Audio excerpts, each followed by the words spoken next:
What's going on, Axie fam? Elijah here, back with another video. Today, I've got one I'm very excited about. So much has been happening in the Axie Infinity arena. I have been grinding, so has everyone at MT8. And today I'm going to be talking about the specific team that I've used to push up into rank 14 on the leaderboard, 1853 MMR in Challenger League. Now, before I jump into the content, I just want to let you guys know that the MT8 shop is now live in the marketplace. We've been working really hard to craft the best Axies. You can see a theme here. We've been focused heavily on dawns and birds, specifically of the AoE variation. If I give you a glimpse at my team, you'll notice that I myself have been running AoE. I've really enjoyed playing this team. It's been a ton of fun. I'm about to break it down in just a second, but if you guys are looking to get started and you don't know where to go, I'm gonna leave a link in the description below to the MT8 shop where you can bookmark it and always check on the Axies that we have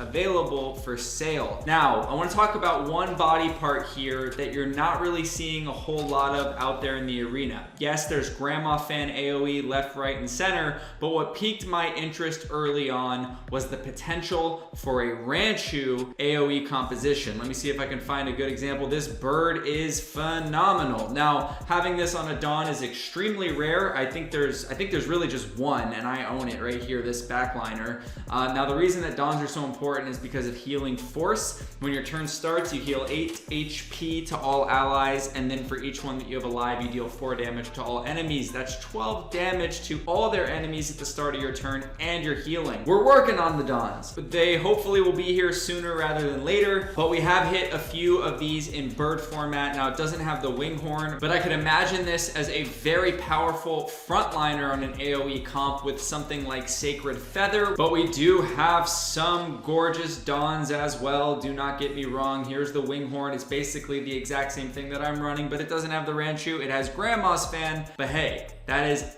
extremely good right now as well. They are very close and comparable. I just wanted to experiment with the vulnerable debuff that you can put on your opponent with Ranchu, but this thing here is a gem of an Axie. So again, link in the description to the MT8 shop if you want to check out our Axies, and let's jump into my specific team now. I have basically been running this the entire Epic era. I went out and found this Aqua very early on. Again, they're not that easy to find with this sort of move set where you have Earwing, Ranchu, and Tri-Feather. And on top of that, I kind of like that it has Axie Kiss. I like, the anemone is okay considering I'm playing Hardy Warrior. So sometimes if I play it early, it's, 100 plus damage, which can be really nice. In an ideal world for me, in case you're wondering, what runes to value as we close in on the end of the Epic era, I would prefer if this had Calcium Armor. I would prefer if my Beast, instead of having Dominant Predator, had maybe Last Wish, because I think that that's a really, really good rune. For those that don't know, Last Wish gives your Axie 40 bonus HP, and when it dies, it shields all your other Axies and deals damage to all enemies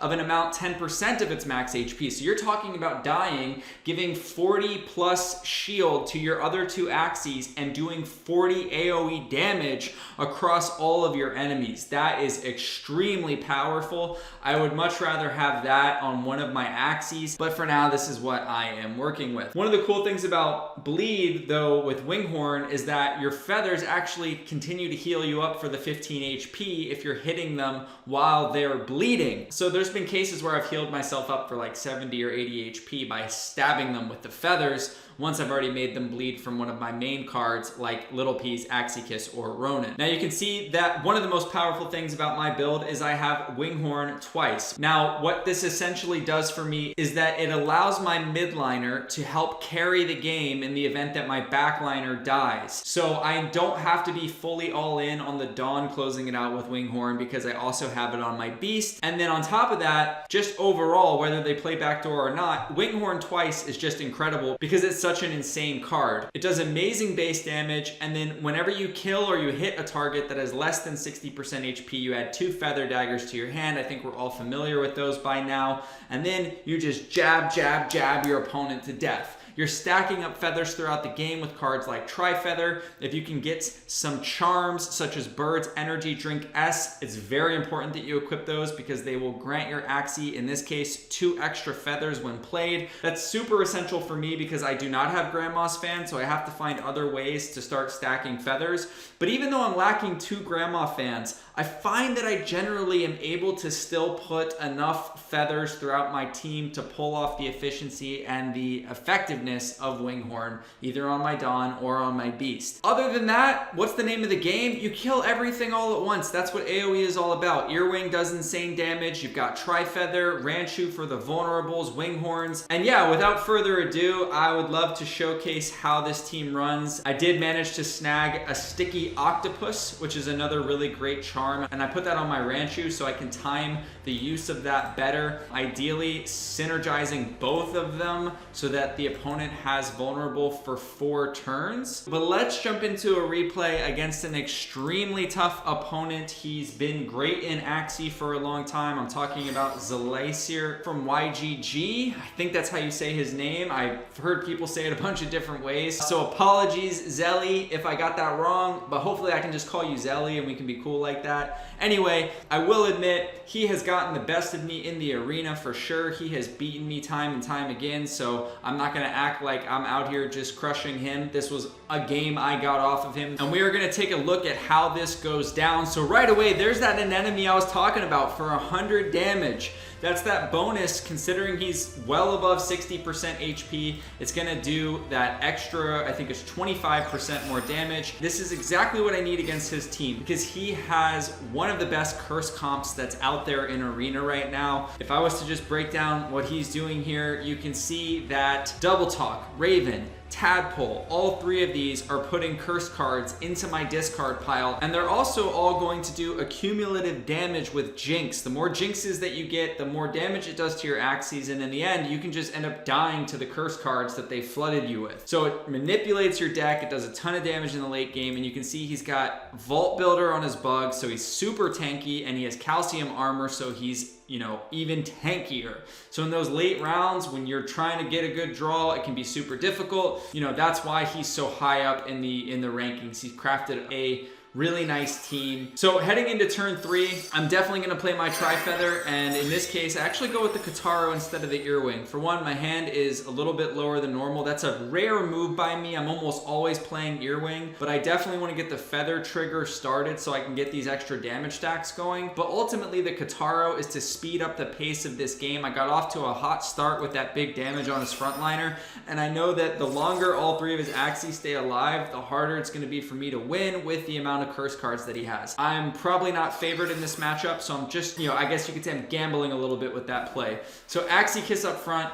Unfortunately, I have to use all of my energy to get this kill, but I do end up getting it up front, and I also get that double vulnerable on him, which is great. He really doesn't have a lot of ways to cleanse either. He only has 1 Cottontail, so he's going to be living with this vulnerable debuff for the next 4 rounds. Frontliner goes down in turn 5, which is exactly what we needed. That's the kind of tempo I'm talking about. If he lives past turn 5 up front, I'm super screwed, and that was very quick. You might have not seen it, but I want to point out what happened here. In turn 6, he played his Clear, which allows him to discard 2 cards and draw 2 cards. What did that do? He's now on his 2nd rotation already, and he's putting another round of the curse cards into my discard pile. So this isn't some normal curse card deck or the old style with the aquas the way it used to be where you get your 1 rotation in. This guy is maximum curse flooding. He's already on the 2nd wave of them before I've gone through my 1st cycle, which is terrifying. And he is also putting a beating on my backliner. He's not going to be able to get the kill here. So, I mean, so far, all things considered, it's pretty great for me that my Dawn is still alive.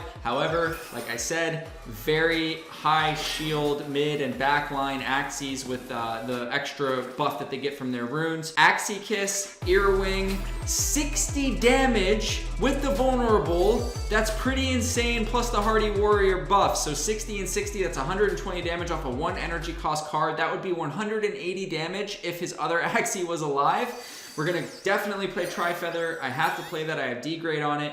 And then I hold my Cottontail. I'm under no threat of dying with my beast, so I'm just gonna be patient and wait for the right time to play that. More curse cards, 2 more going in. I have 23 cards in my discard pile. That is a really unhealthy number of cards for my deck to have. I'm gonna be drawing a bunch of rubbish in these next few rounds, but hopefully I can squeeze out, you know, just enough of what I need. Here we go with another Ranchu. That's 1 more vulnerable, and then have to play the Winghorn first here. Make sure you're getting your ordering right because I need to get to 7 energy. Then I play the Cotton. If I was to have played the Earwing, for instance, then I would have only been at 6 energy and I would have screwed myself over, essentially. I actually wouldn't have been able to play this Winghorn. And not only that, but Winghorn first here is essential for the extra Feather Daggers. I now have a full hand, which buffs Earwing based on the number of cards that I have. And we could expect to see another really heavy hitting Earwing here with the vulnerable 64, 65. He is taking a beating and the Feather Daggers are going to come in to follow. Often you do want to hold your feathers and wait until you get more stacks if you're not in any kind of rush.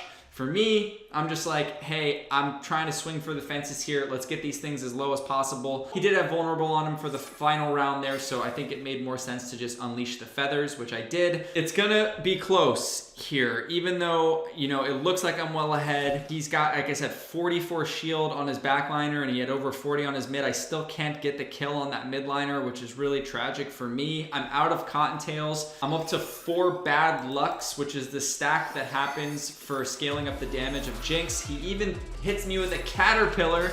So if I play cards on my Aqua, I'm drawing more curse cards in the future. And if we look at my deck, 1, 2, 3, 4, I mean, 5 of them are curse cards, 3 are revenge cards. I only have about 4 or 5 actually quality damage cards, and there is 2 of them and a revenge card. And so just barely, I'm pulling this one off, because if I drew any more bad lucks or jinxes rather, my Axies would just flat out die. I've had that happen where I'm like, oh, I'm gonna win, I'm gonna kill him, and then I draw, I'm dead. They're doing like 40, 50 damage per card when you draw those jinxes and they've got the high stacks. So luckily, we escape with a win, a big one at that. A win on, you know, quite the winning streak to get up to this rank, and I'm gonna keep grinding. I'm not quite top 10 yet. I'll keep trying my best. I'll keep putting in the work and studying, and I hope that this video, you know, helped you guys out. Remember, if you're on a budget looking for AoE, I would just recommend Grandma Fan. It's a great card. It helps you get your feathers faster. I mean, there's arguments for both styles. The Ranchu, you're not really seeing much of it. It's more rare, but I'm not even here claiming that it's the best. I just wanted to play around with it. I'm having fun with it. You know, if you can get 1 Winghorn on your team, that's gonna be strong. If you can get Grandma Fan, Earwing, and Tri-Feather across 2 of your Axies, kind of no matter what, you're gonna be having a